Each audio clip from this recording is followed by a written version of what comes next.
UPSC Hindi world channel पर आप सभी स्वागत है। आज हम इकोनॉमी क्लास 7 पढ़ने वाले हैं। ये यूपीएससी प्रीलिम्स 2026 को स्पेसिफिक लेकर एक फ्री सीरीज या फ्री प्रोग्राम चला रहे हैं। अगर आप पहली बार जुड़ रहे हैं तो आपको बता दें, ये बैंकिंग पार्ट 2 है। बैंकिंग के लास्ट टॉपिक को हम क्लास 6 में पढ़ चुके हैं, ठीक है।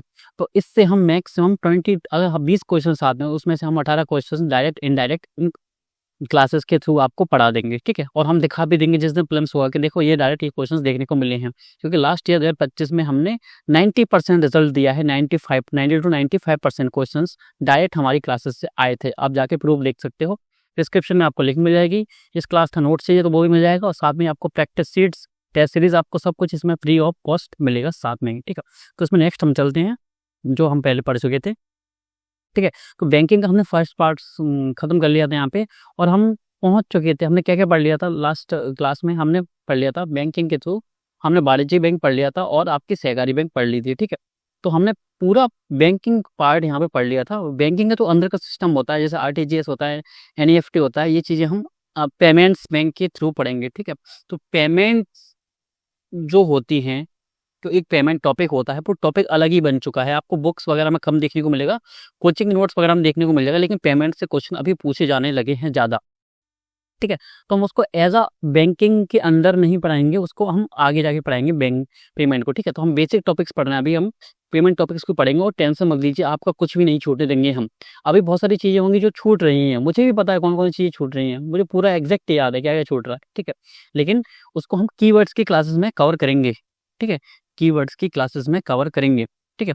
तो जैसे हम 2 से 3 टॉपिक पढ़ लेंगे, तो 2-3 टॉपिक के बाद जो भी कीवर्ड्स बचेंगे, हर एक टॉपिक के टॉपिक वाइज उसको आपको कवर कर देंगे, और साथ में आपको प्रैक्टिस सीट जल्दी आपको उपलब्ध करवा देंगे, ठीक है। तो आज हमारी यात्रा के एजेंडे में क्या क्या है?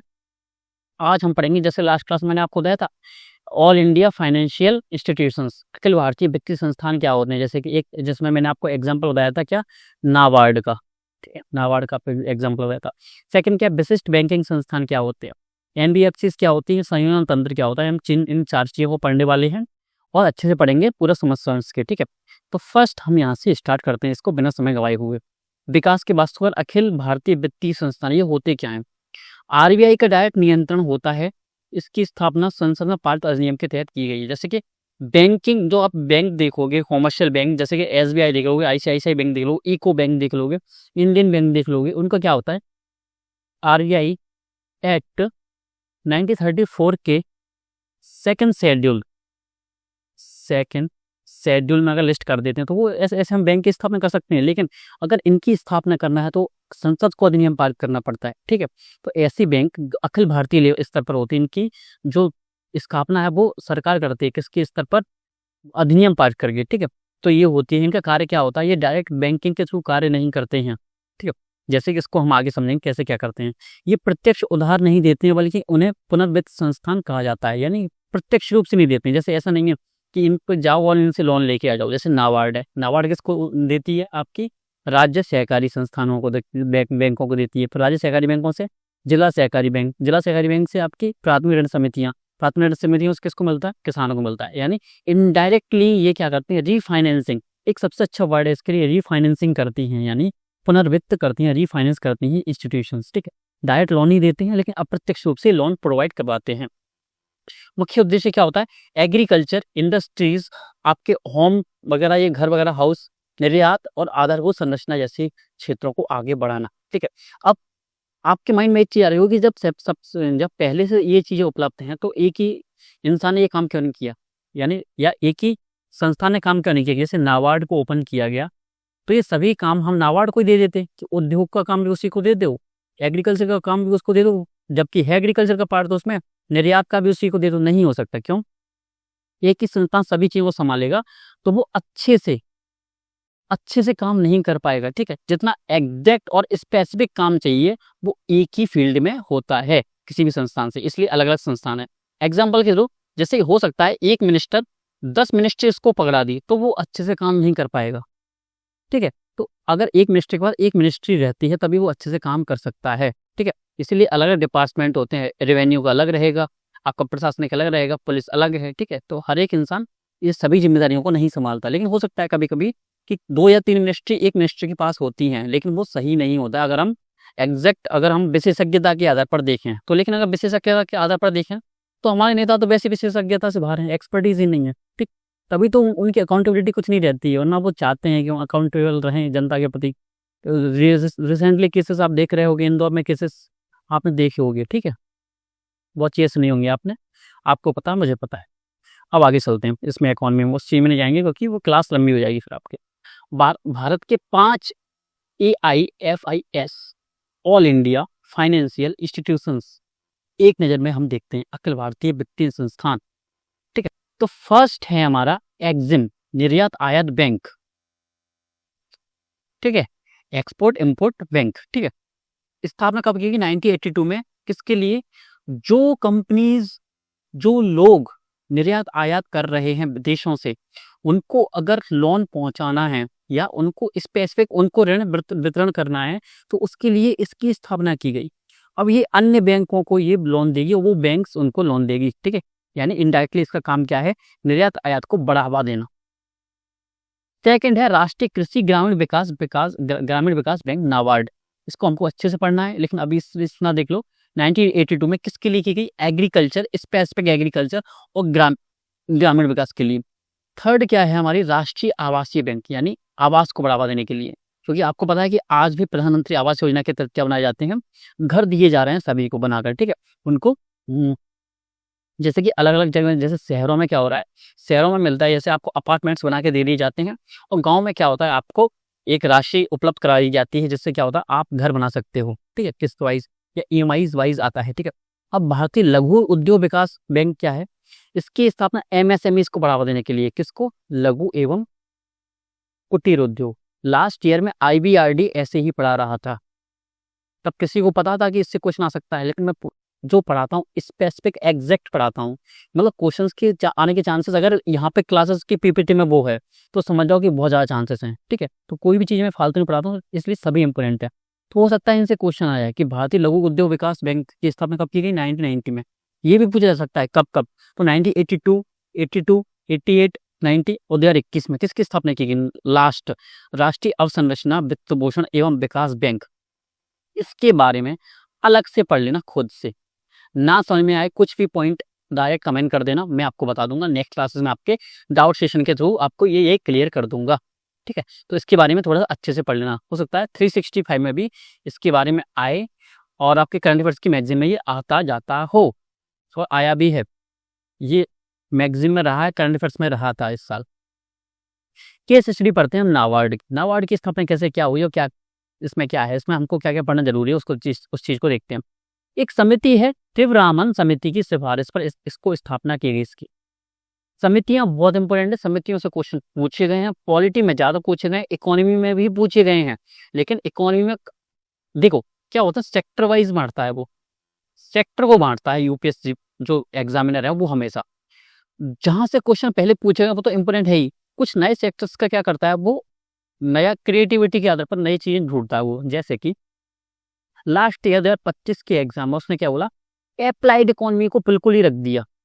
जैसे उसने ये नहीं पूछा कि राजस्व व्यय का सूत्र नहीं पूछा स्टेटमेंट वाइज कि 4 ऑप्शंस के थ्रू, नहीं, उसने आपको अप्लाई करके बताया कि इतना लोन है, इतना विदेश से लोन लिया है, इतना राजस्व घाटा हुआ है, इतना राजस्व प्राप्ति हुई, इतना राजस्व व्यय हुआ है, तो इसके बाद टोटल कितना हमारा राजस्व क्या होगा, आदिक क्या होगा, आय व्यय, ऐसे पूछा, पूरा अप्लाइड पूछा, ठीक है। तो हो सकता है सेक्टर वाइज अगर पूछे तो वो समितियों पर क्वेश्चन पूछे, तो हर एक की समिति याद रख लेना अच्छे से, ठीक है। अखिलेश रंजन समिति है, शिवरामन समिति है, नचिकेत मोर समिति हम पढ़ चुके हैं, हम कई सारे 2, 4, 5, 6 तो समिति हम पढ़ ही चुके हैं, और कीवर्ड्स में जब मैं आपको पढ़ाऊंगा तो समिति इसको अच्छे से पढ़ाऊंगा, ठीक है। शिवरामन समिति की सिफारिश पर स्थापित की गई, ठीक है। स्थापना कब हुई? 12 जुलाई 1982 में। ये क्वेश्चन पूछा गया है, कम से कम मैं मान लो 5 से 7 और ये क्वेश्चन पूछा गया स्टेट PCS में, और नाबार्ड से क्वेश्चन UPSC प्रीलिम्स में पूछा जा चुका है, तो याद रखना। UPSC प्रीलिम्स में लिख के बता दूं आपको, प्रीलिम्स में पूछा गया है। हेडक्वार्टर कहाँ है? मुंबई में। अब नाबार्ड से क्वेश्चन पूछा है तो वो अब डेप्थ में जाएगा, तो डेप्थ में क्या क्या है इसको पता होना चाहिए। ओनरशिप 100% भारत सरकार के पास है, तो अगर एग्जैक्ट यही स्टेटमेंट आ जाए कि 100% स्वामित्व तो भारत सरकार के पास है, तो जिनको ये नॉलेज नहीं है कि ऐसा है, वो क्या करेंगे, वो ट्रिक्स जो मार्केट वाली ट्रिक्स है ना, उल्टी सीधी, जो बोल देते हैं कि अगर ये आ जाए तो ये मत करना, एक्सट्रीम सिचुएशन, वो चीज़ें होती हैं। मैं बोलूँगा होती, हम भी करवाते हैं, लेकिन उसका बेस लॉजिक होना चाहिए। लॉजिक लेस और नॉनसेंस चीज़ों पर ट्रिक्स को कभी अप्लाई मत करना। अगर नेगेटिव में चले जाओगे, अपने 2 या 3 साल खराब कर लोगे प्रीलिम्स में। तई अच्छे से समझ जाओ इस चीज़ को, ठीक है। जब हम पढ़ाते हैं या अभिषेक सर स्पेसिफिक क्लासेस लेते हैं PYQs की, ठीक है, तो वो हर चीज़ को समझाते हैं कि ये अगर एक्सट्रीम सिचुएशन है तो ये है क्यों। बर्ड अगर हम बोल रहे हैं कि सम बर्ड है तो वो गलत क्यों है, यहाँ पे सही है यहाँ पे गलत है, हो सकता है ये सिचुएशन आ सकती है, ठीक है।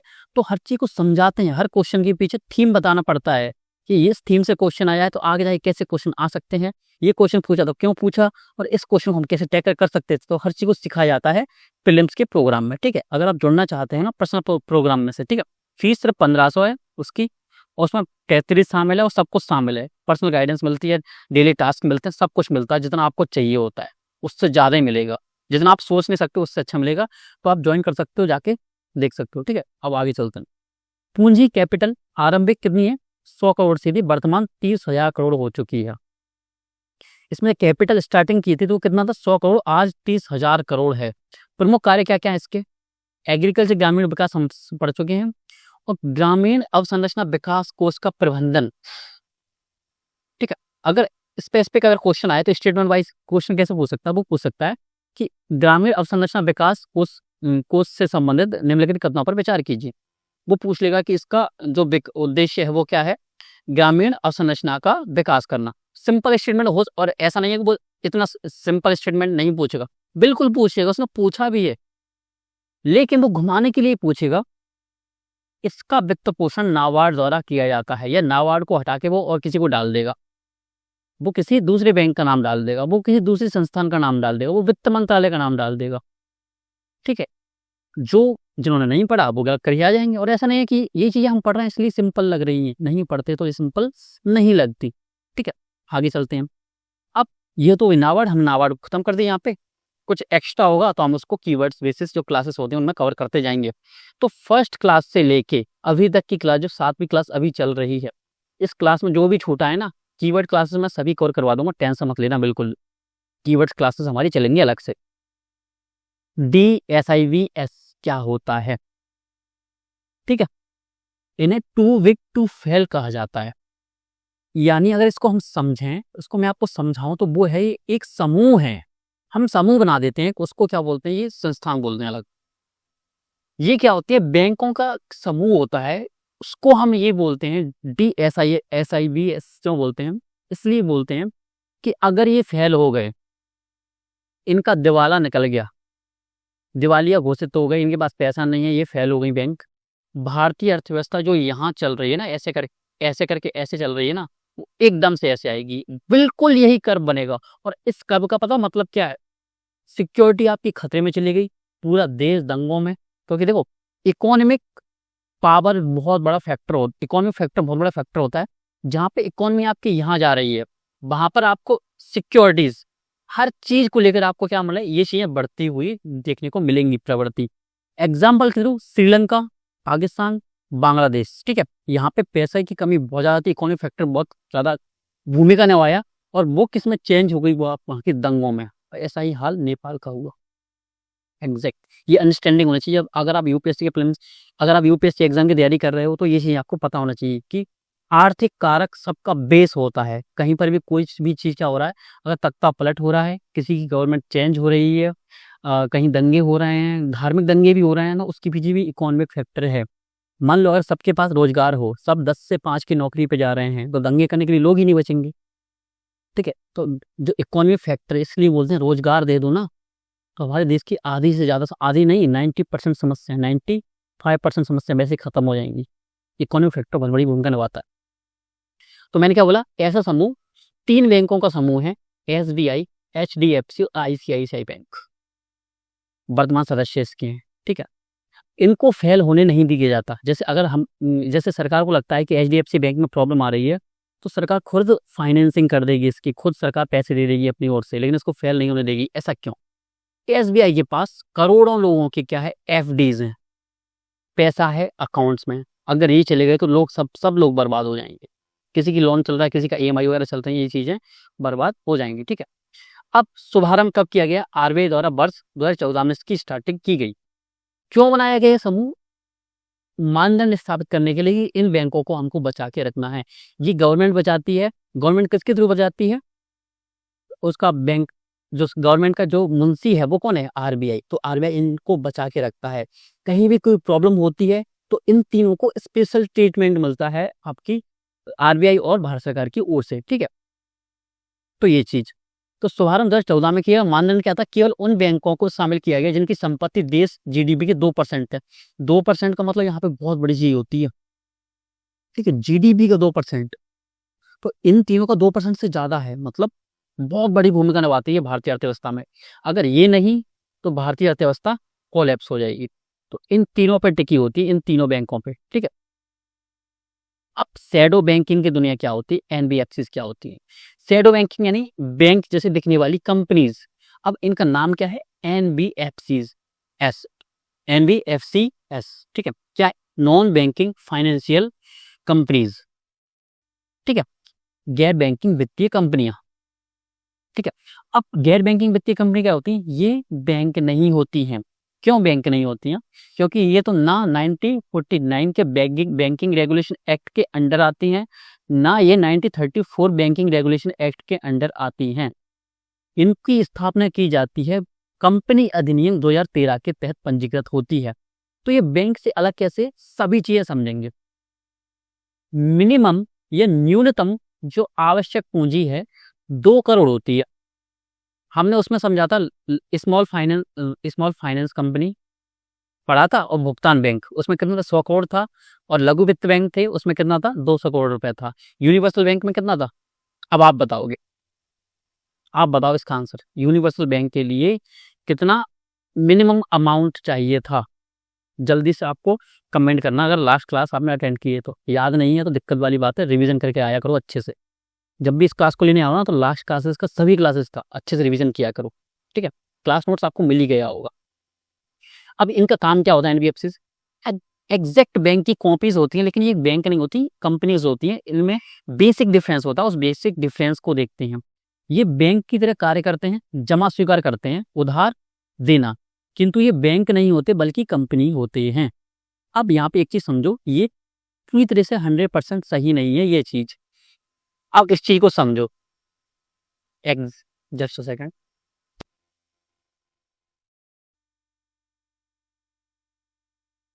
अब देखो, ये बैंक की तरह 2 कार्य करते हैं, ये 100% क्यों नहीं है सही, इसको देखते हैं। बैंक होती हैं एनबीएफसी, जो कंपनीज होती हैं वो तो 2 टाइप्स की होती हैं बेसिकली। 2 टाइप्स की होती हैं आपकी, क्या? एनबीएफसी 2 टाइप्स की होंगी, एक होती है डी, एक होते हैं एनबीएफसी एनडी। इसको देखते हैं, इसमें पूरा अच्छे से दिया नहीं हुआ है पीपीटी में। हाँ, वो मैं नहीं समझा दूँ, मुझे याद है। डिपॉजिट और non deposit. Non deposit, deposit में मतलब क्या होता है? डिपॉजिट का सीधा सा मतलब होता है कि जो जमा स्वीकार करती हैं या कर सकती हैं। जो नॉन डिपॉजिट होता है वो जमा स्वीकार नहीं कर सकते। तो एनबीएफसी के भी 2 टाइप्स होते हैं, एक होती है एनडी, एक होती है डी। डी यानी जमा स्वीकार कर सकते हैं, डिपॉजिट सिंपल सा नाम से ही आ गया, वही होती है नॉन डिपॉजिट। ठीक है, तो ये ऐसे चलती है। अब बैंक और एनबीएफसी में डिफरेंस क्या है, यही इंपोर्टेंट है। यही से हमको पता लग जाएगा कि एनबीएफसी से है क्या रियलिटी में। नियामक अधिनियम क्या है इसका? 1949 बैंकिंग रेगुलेशन एक्ट से बैंक चलती है। नॉन बैंकिंग कंपनीज क्या है चलती हैं? कंपनी अधिनियम 2013 से चलती हैं। जमा स्वीकृति क्या करते हैं? मांग जमा, सावधि जमा दोनों करती हैं। ये केवल केवल सावधि जमा अधिकतम 5 वर्ष के लिए, यानी एफडी के थ्रू ये क्या जमा करती हैं। अब ये भी 2 टाइप्स की होती हैं, क्या मैंने बताया था? एक तो डिमांड डिपॉजिट आपकी जमा करती है, और एक जमा नहीं करती। जो जमा करती है वो क्या करती है? केवल सावधि जमा। ठीक है, अधिकतम 5 वर्ष। तीसरा पॉइंट है चेक जारी करना, चेक इशू। ठीक है, ये कर सकती है, ये नहीं कर सकती। और चौथा है आपका एटीएम टाइप। एटीएम टाइप क्या होता है? ये ब्राउन लेवल एटीएम है, ये व्हाइट लेवल एटीएम है। अब ब्राउन लेवल एटीएम और व्हाइट लेवल एटीएम में क्या डिफरेंस होता है? ब्राउन लेवल एटीएम का ही मतलब होता है कि जिस बैंक में आपका खाता होगा आपको एटीएम प्रोवाइड किया जाएगा, वो उसी का क्या होगा, एटीएम होगा, उसी बैंक का इसमें लोगो लगा होगा, उसी का नाम लिखा हुआ है, जैसे एचडीएफसी तो एचडीएफसी का आपका एटीएम होगा। इसमें ऐसा नहीं होता है, कंपनीज किसी थर्ड पार्टी का आपको एटीएम प्रोवाइड करवाते हैं, ठीक है। हो सकता है कि जो कंपनी का आपने एटीएम लिया उसका उस पर नाम ही नहीं लिखा, ठीक है, तो यह है वाइट लेबल एटीएम। अब इस चीज को ध्यान रखना, अभी जरूरत नहीं है लेकिन आपको नॉलेज होनी चाहिए इस चीज की। स्टार्टिंग में जस्ट अ सेकेंड,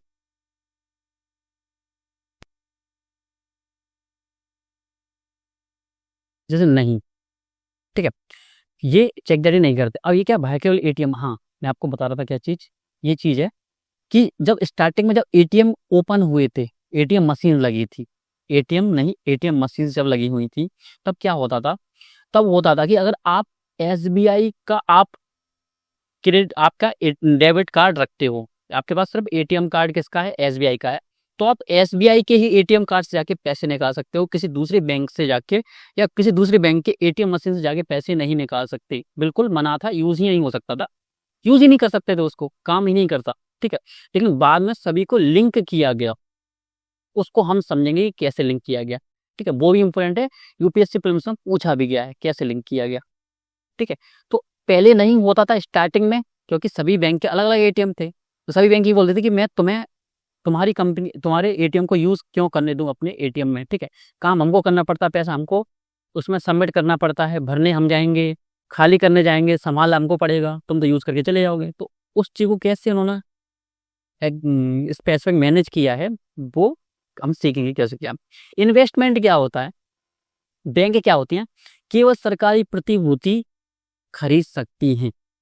यहाँ पे पॉइंट है, माइक्रो पॉइंट है, बहुत इंपॉर्टेंट पॉइंट है, उसको समझना।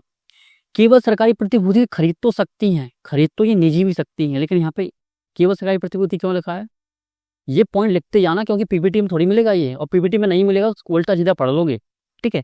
ये यहाँ पे एक्सेप्शन क्या है, निजी का, आपने पढ़ा होगा कि जब एसएलआर रखती है, एसएलआर क्या होता है, एसएलआर का मतलब सामरिक तरलता अनुपात, जब एसएलआर का मतलब दो सेकंड होती है, सीआरआर, सीआरआर आरबीआई के पास रखते हैं और एसएलआर रखते हैं खुद के पास। अब खुद के पास रखते हैं तो उसको हम गोल्ड में सरकार प्रतिभूति में रख सकते हैं, लेकिन अगर जो बैंक है वो अगर निजी प्रतिभूति खरीदती है तो उसे एज आ एसएलआर में रख नहीं सकती, रिजर्व नहीं रख सकती, केवल सरकारी प्रतिभूति हम एसएलआर में यूज कर सकते हैं। तो इस पॉइंट को अभी नोट डाउन कर लो, अपनी जब ये पीपीटी मिले इसको जब आप प्रिंट आउट करवाओ ना करवाओ, ऑनलाइन पीडीएफ से पढ़ रहे हो तब भी इसमें उसको ऐड ऑन कर लेना इस चीज को, ठीक है, लिख के कर लेना, टेक्स्ट के माध्यम से कर लेना, कैसे भी ये कर लेना, ठीक है, एडिटिंग के माध्यम से कर लेना। ये एनबीएफसीज हैं, दोनों की प्रतिभूति होती है, कोई दिक्कत नहीं, ठीक है। अब ये क्या है, एक से अधिक नियंत्रक, एनबीएफसीज का विनियामक परिदृश्य क्या होता है, पेंशन फंड को कौन सा जो विनियामक होगा वो अलग अलग होता है। विनियामक कैसे, कि जैसे कि नाबार्ड देखा था हमने कि बहुतों का नाबार्ड होता है, जैसे कि आरआरबीज वगैरह का था, यहाँ पे एनबीएफसीज की हर एक का अलग अलग है। जैसे इसका पेंशन फंड का कौन करेगा, पीएफआरडीएआई, म्यूचुअल फंड कंपनीज का कौन करेगा, सेबी करेगा, बीमा कंपनी का कौन करेगा, आईआरडीएआई करेगा, ठीक है। इस चीज को समझो। अब जस्ट अ सेकंड, एक चीज और छूट रही है इसमें, मैं इसमें देख के बताऊँ, एक मिनट,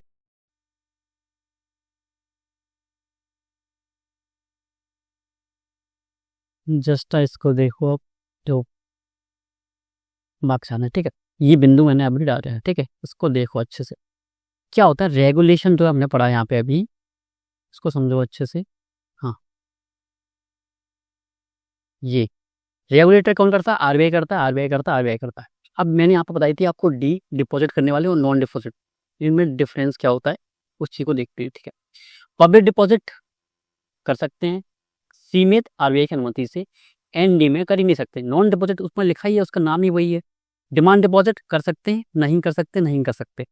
सीआरआर एसएलआर क्या इनको रखना पड़ता है, बैंकों को पढ़ा हुआ है हमने, रखना पड़ता है, ठीक है, रखना ही होगा। एनडीएफसी डी को नहीं रखना पड़ता, कोई प्रावधान नहीं है कि तुम रखो सीआरआर एसएलआर, जरूरत नहीं है। चेक इशू हमने पढ़ लिया। डिपॉजिट इंश्योरेंस है, इसमें नहीं है, इसमें नहीं है। लोन दे सकते हैं, तीनों दे सकते हैं। इन्वेस्टमेंट फाइनेंस कर सकते हैं, तीनों कर सकते हैं।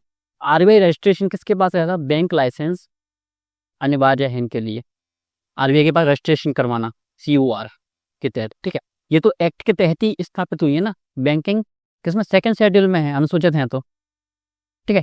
रेगुलेशन लेवल क्या है, बहुत कड़ा है, कठोर रेगुलेशन रखती है आरबीआई इनके ऊपर। इसमें भी कड़ा है जो डिपॉजिट रखते हैं, डिपॉजिट रखते हैं, इसका क्यों किया, इसका क्यों नहीं किया, इसको देखते हैं। जैसे लोगों का पैसा इसके पास है तो आरबीआई ज़्यादा रखेगी अच्छे से कि अरे ये पैसा लेके भाग नहीं जाए कंपनी, ठीक है, इसलिए कड़ा रखते हैं रेगुलेशन लेवल। इसमें अपेक्षाकृत कम क्यों रखते हैं, क्योंकि इसने किसी से पैसा लिया ही नहीं है, ठीक है। एक्ट बेस क्या है इनका, बैंकिंग रेगुलेशन एक्ट 1949, इसका 34, इसका 34, ठीक है। तो यानी ये बैंकिंग रेगुलेशन 1949 के अंडर नहीं आती है। जैसे कि अन्य जो बैंकें हैं, भले वो कॉमर्शियल बैंक हो, भले वो सहकारी बैंक हो, 1949 के अंडर आती है, ठीक है। उसको हम देखते हैं, ठीक है। ये मैंने आपको बता दिया था। ये जोखिम आधारित पर्यवेक्षण आरबीआई का 4 स्तरीय ढांचा बताया गया। ये ज़्यादा इंपॉर्टेंट है नहीं, अब देखो पूछ ले तो अब यूपीएससी कुछ पूछ सकती है, लेकिन इतना इंपॉर्टेंट है नहीं, लेकिन आपको पता होना चाहिए कि बेसिकली ये है क्या, बस पता हो कि पढ़ा है, बस इतना। टॉप लेयर होती है, उसमें क्या अत्यधिक जोखिम वाली एनबीएफसी रखते हैं हम, ठीक है।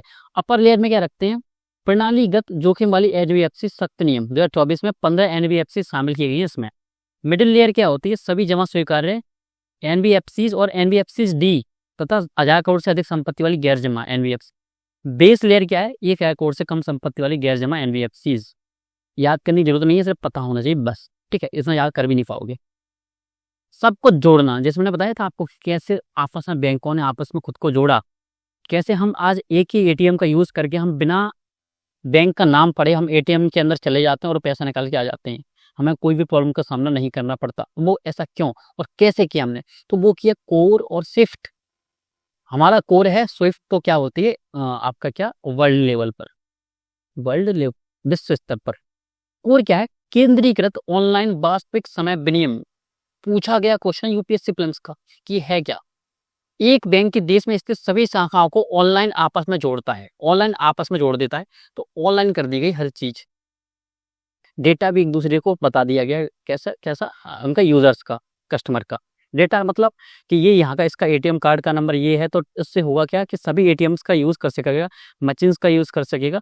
ग्राहक देश के किसी भी कोने से अपनी शाखा के माध्यम से लेन देन कर सकता है। जैसे कि अगर अब उसको मेन बैंक जो आपका, जो आप देखते हो आपके शहर में, जो भी आपके पास का शहर, जैसे अगर आप गांव से आते हो, अगर आपका मुख्य शहर हो तो उसमें एक मुख्य शाखा होती है, ब्रांच, बड़ी बैंक होती है। एसबीआई सबसे ज़्यादा फेमस होती है, सभी लोग उसी में जाते हैं मैक्सिमम। लेकिन छोटी छोटी बैंक के होते हैं, एक कमरे में बना लेते हैं बहुत से लोग, गांव में भी मिल जाते हैं, वो ब्रांच अलग होती है। लेकिन पहले जो काम हम मुख्य ब्रांच में जाके करवाते थे वो अब छोटी ब्रांचों में भी होने लगा है। क्यों, ऑनलाइन के माध्यम से। तो एक क्या था, एक सिस्टम बैठाया हमने, CORE, केंद्रीकृत ऑनलाइन वास्तविक समय विनिमय। ये रियल टाइम पर चलता है। रियल टाइम का मतलब क्या होता है, जैसे कि मान लो मेरा आधार कार्ड अपडेट नहीं है या लिंक नहीं है मेरा किसी खाते से, यानी अकाउंट से, उसकी वजह से क्या हो रहा है, मैं पैसे नहीं निकाल पा रहा हूँ। पैसे क्यों नहीं निकाल पा रहा हूँ, सिंपल चीज़ है कि जब मैंने अकाउंट अपना जो खाता खुलवाया था उस टाइम पे मेरी फिंगरप्रिंट उससे चेंज हो गई। क्यों, आज से 10 साल पहले मैंने अकाउंट खुलवाया, तब से मैंने यूज़ नहीं किया। अब मैं पैसे निकालने गया तो फिंगरप्रिंट काम नहीं कर रहे, उसमें स्कैन नहीं हो रहे हैं अच्छे से, ठीक है। तो उन्होंने बोला कि इसको अपडेट करवा लो। मैंने अपडेट करवाया तो क्या हुआ, जैसे ही मुख्य ब्रांच में या किसी ब्रांच में मैंने अपडेट करवाया, अब मैं उसी टाइम पर दूसरी बैंक में जाकर उससे पैसे निकाल सकता हूँ, यानी रियल टाइम ये काम करता है। एग्जैक्ट शिफ्ट ने भी यही काम किया, society for world bank interbank financial communication, ठीक है। यह एक 8 अंकीय कूट है, कोड को बोलते हैं कूट, जो सूचनाओं का आदान प्रदान करता है। इसके माध्यम से देश के घरेलू बैंक विदेश के बैंकों से जुड़े होते हैं, यानी आपस में जोड़ने का क्या है, ये माध्यम है स्विफ्ट, ठीक है। उसको आगे देखते हैं। जमीनी स्तर पर बैंकिंग विस्तार, अग्रणी बैंक योजना, लीड बैंक स्कीम, पूछा गया क्वेश्चन है यूपीएससी प्रीलिम्स का, ठीक। क्या है, लॉन्च कब की गई इस योजना को, इस योजना को लॉन्च किया गया 1969 में। कब, इंदिरा गांधी के टाइम पर। उसी टाइम पे क्या हुआ था, राष्ट्रीयकरण किया गया था। कितनी बैंकों को किया गया था, आंसर दो जल्दी से, कमेंट बॉक्स में जल्दी से आंसर दो। चौथी पंचवर्षीय योजना के दौरान ये किया गया, ठीक है। चलो लिखाइए इसमें, समिति कमेटी नारीमन समिति की सिफारिश पर। नारीमन समिति हम पहले पढ़ चुके हैं, किसने पढ़ा था हमने नारीमन समिति, याद करो अच्छे से, नारीमन समिति हमने किसने पढ़ा। उद्देश्य, प्रत्येक जिले में किसी एक बैंक को लीड बैंक या अग्रणी बैंक घोषित किया जाता है। कार्य क्या है इसका, उस जिले में बैंकिंग शाखाओं का विस्तार करना, वित्तीय सेवाओं की पहुंच बढ़ाना, यानी ब्रांचेस को कैसे बढ़ाना है, किस ब्रांच को कैसे चलाना है, तो उसको चलाने के लिए एक मैनेज करने के लिए किसकी स्थापना की, अग्रणी बैंक योजना को लाया गया। ठीक है, कार्य इसके क्या क्या थे, उद्देश्य क्या क्या था, जी हमने बता दिया। अग्रणी बैंक घोषित किया गया, लीड बैंक। नेक्स्ट चलते हैं, मुख्य निष्कर्ष यहाँ पे क्या निकल के आता है, जो हमने पढ़ा कि AIFIS विकास को बढ़ावा देते हैं, जबकि SFB और RRB हम पढ़ चुके हैं, वित्तीय समावेशन सुनिश्चित करते हैं। लास्ट क्लास में पढ़ा था हमने स्मॉल फाइनेंस बैंक्स और RRB क्षेत्रीय ग्रामीण bank, regional rural banks. NBFC एक महत्वपूर्ण समानांतर प्रणाली है। NBFC एक बैंक ही है, वो कंपनी है लेकिन वो बैंक की तरह कार्य करती है पूरा। ऐसा क्यों किया गया, बैंकिंग रेगुलेशन से उसको बाहर क्यों किया गया है, अलग अलग रीजंस की वजह से। ठीक है, कि बैंकिंग तो अपनी काम कर ही रही है, कंपनी के प्राइवेट मेंबर इसमें ज़्यादा कर लें, ज़्यादा क्या कर सकें, अच्छे से इसमें इन्वेस्टमेंट कर सकें। क्यों, क्योंकि बैंकिंग का क्या लेना, लाइसेंस लेना बहुत टफ कार्य होता है, तो उसको ईजी बनाने के लिए इन्होंने एक अलग सिस्टम बनाया, NBFCs। D-SIBs हम पढ़ ही चुके हैं। फिर 3 बैंक कौन कौन से, उसमें कौन कौन सी बैंक आती है, जल्दी से बताओ, जल्दी से कौन कौन सी बैंक आती है, कौन कौन सी बैंक आती है, जल्दी से बताओ। SBI, HDFC और ICICI बैंक, ये बैंक आती हैं इसमें। ठीक है, तो ये आपको पता होना चाहिए, और सबसे इंपॉर्टेंट है ये चीज़ कि difference between banks, NBFCs deposit और NBFCs नॉन डिपॉजिट में डिफरेंस क्या है, ये आपको पता होना चाहिए। बेसिकली ये चीज़ है। ठीक है, अब हम बैंकिंग टॉपिक को पूरा खत्म कर चुके हैं, बहुत सारी चीज़ें इसमें बची होंगी, लेकिन वो जो बची हुई हैं वो कीवर्ड्स का पार्ट है, तो कीवर्ड्स में हम उसको सम्मिलित कर लेंगे। और ठीक है, और आप ये मत कंपेयर मत करना अपने नोट्स का किसी के नोट्स के साथ, जो ठीक है, हमने 2025 में छोटे से ही नोट्स से 95% क्वेश्चन सॉल्व कर लिए थे, 95%। और एक दो क्वेश्चंस तो चाहे वो किसी का नोट्स हो, भले वो 1500 पेज वाला नोट्स भले ही क्यों होना हो, उससे भी क्वेश्चन हो सकता है बाहर आ जाए। ठीक है, तो ये मत तुलना करना कि सर उसके नोट्स में ये भी लिखा था, अब मैं ये भी पढ़ लूँ, सब कुछ नहीं पढ़ा जा सकता। जो UPSC प्रीलिम्स के एग्जाम पॉइंट ऑफ व्यू से है उसको ही हम पढ़ेंगे, पर हमारी चीज़ नहीं पढ़ेंगे, क्योंकि हम लिमिटेड पढ़ेंगे। क्या पढ़ेंगे, लिमिटेड पढ़ेंगे, लेकिन इतना अच्छा पढ़ेंगे कि हमको मैक्सिमम आउटपुट मिले। मान लो 1500 पेज हमने पढ़ लिया, 1500 पेज पढ़ने के बाद हम उसका रिवीजन ही नहीं कर पाए, तो क्या फ़ायदा, क्वेश्चन तो हम गलत करके वैसे ही आएंगे। इसीलिए हम 150-200 पेज के जो नोट्स है हमारा, ये 200 पेज का भी नहीं होगा नोट्स। जब आप इसको कंपाइल करोगे खुद के अकॉर्डिंग, इसका शॉर्ट नोट्स बनाओगे ना, 30 से 40 पेज मैक्सिमम, बस इसमें आपका इकोनॉमी खत्म। और इकोनॉमी के मैक्सिमम क्वेश्चन आप सही करके आओगे, गारंटी है मेरी, गारंटी है मेरी। ठीक है, तो बस आप लिख के जाओ बिल्कुल, I will clear UPSC prelims. मैं डेली लिखूंगा, भले आप लिखो ना लिखो, मैनिफेस्टेशन आपके लिए इंपॉर्टेंट है, मेरे लिए इतना इंपॉर्टेंट नहीं है। ठीक है, आपके लिए फायदा करेगा 1 महीने बाद ही, तो इसलिए लिख के जाओ UPSC प्रीलिम्स 2026 डेली बोला करो। आपने बोला ना कि बोलने से अगर होता है तो क्या होता है, यूनिवर्स की कुछ पावर्स होती हैं, वो अलाइन हो जाती हैं हमारी थिंकिंग के साथ। अगर आप सर्च करना चाहते हो ना, तो सर्च करना एक बार कि मैनिफेस्टेशन, बहुत सारी वीडियोस मिल जाएंगी, और अच्छी वाली वीडियो देखना, कोई एक्सपर्ट उस पर बात कर रहा हो। तो मैनिफेस्टेशन कितना इंपॉर्टेंट होता है साइकोलॉजी लेवल पर, तो वो कैसे काम करता है, इसलिए मैं इसको बढ़ावा देता हूँ इस चीज़ को। हो सकता मैं मैनिफेस्टेशन पर आपको 1 घंटा बता सकता हूँ कि क्यों ये जरूरी है, कैसे इसको करते हैं, लेकिन उससे अच्छा है कि आप सीधा सा बात मान लो, मैनिफेस्टेशन किया करो। ठीक, डेली बोलो खुद से कि आई विल क्लियर UPSC 2026, फिर देखते हैं कैसे ये क्लियर नहीं होता है। ठीक है, तो आपसे बहुत बहुत धन्यवाद, मिलते हैं आपसे नेक्स्ट क्लास में।